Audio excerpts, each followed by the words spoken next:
Hello everyone. So today I'll be discussing about the important iOS frameworks that you'll be using while creating your iOS apps using Xcode. A lot of frameworks you would have been using inside your apps for a lot of years for the experienced developers, and there are a lot of frameworks that you did not explore, and hopefully you will get the information to get started with them.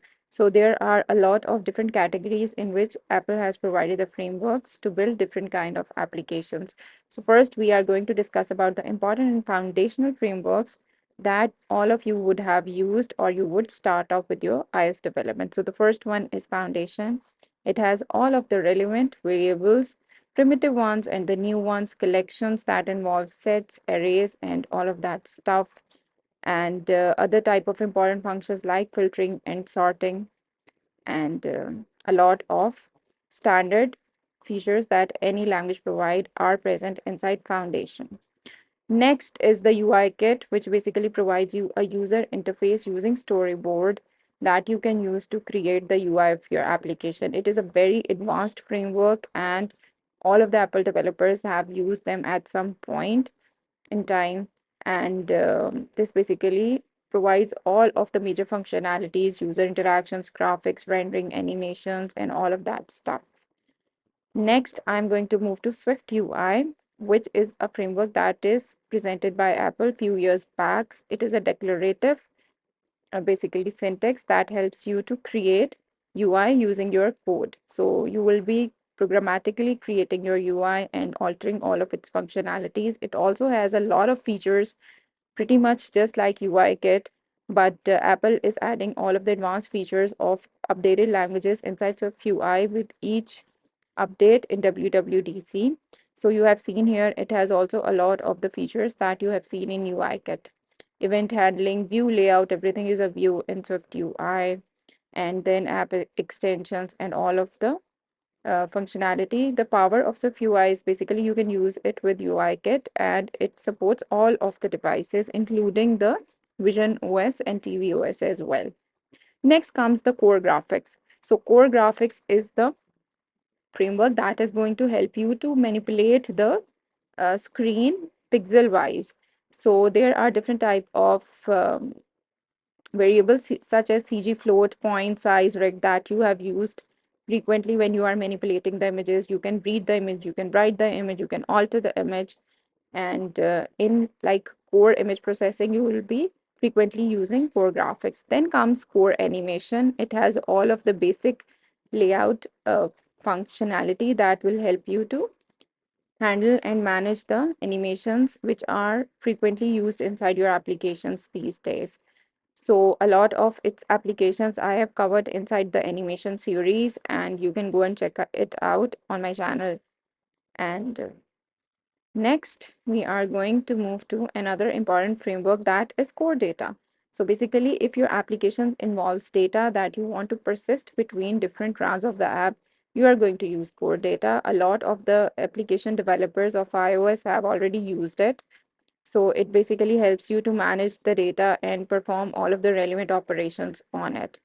And in the previous WWDC, Apple has introduced SwiftData, which basically provides the same persistence of the data as core data.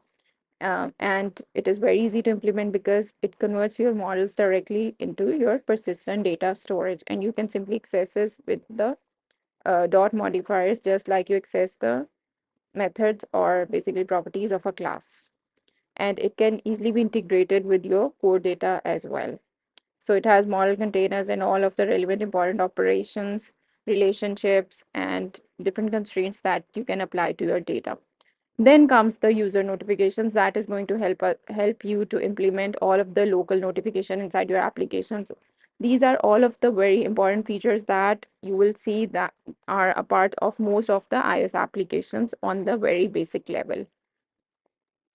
So next comes like the advanced frameworks like Mapkit, which has a very specialized purpose that if you want to display a map, we are going to dig into Mapkit.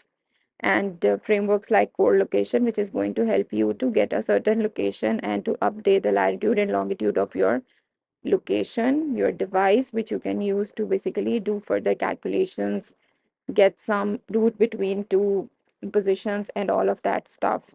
And also all of the data types that handle the location will be part of core location. So these are some of the advanced frameworks that you'll be using for your specific purposes and applications. You can go through the Apple documentation. It is going to list all of the relevant functions and data types that are supported by a single framework. Here I'm showing you the documentation. And next we are going to explore WidgetKit, which is very important if you want to give access for the shortcuts inside the widgets or in the control panel. You want to give access of your app to users through your widgets or control panel. You are definitely going to use WidgetKit. It is very easy and fun to use. So next, I'm going to discuss the frameworks that you can use for the AI and ML implementation of different type of data and applications. So we are going to move to CoreML, which is going to provide all of the relevant models and methods that you can use to implement any machine learning algorithm into your application and use it for your specific purpose. You can read on it inside the documentation. It has all of the parameters and customizations that you need to do for the model to work.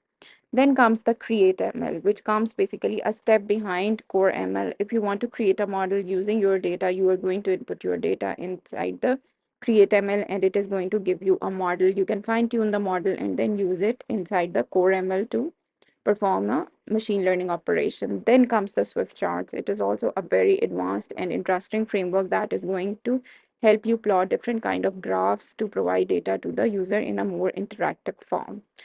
Now, some of the other frameworks that I'm going to show you here, which also you can use inside your app, is basically a testing framework, XCTest, which can help you to create different type of unit tests and user interactive tests, performance test, etc. And then comes the new framework that is introduced in the current WWDC 24 with the name of Swift testing, which is going to help us to further create useful and powerful tests to test your application.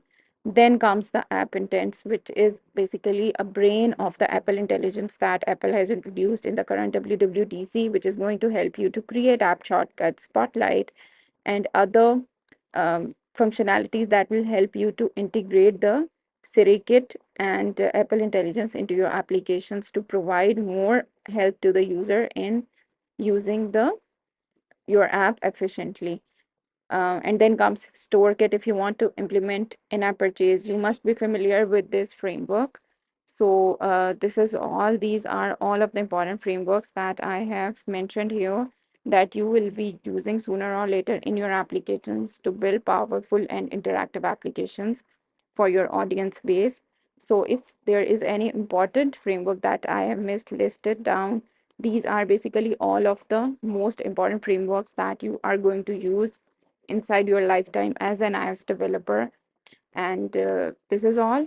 Do not forget to like and share this video, subscribe to my channel, and do comment. Do you find this video relevant and helpful or not?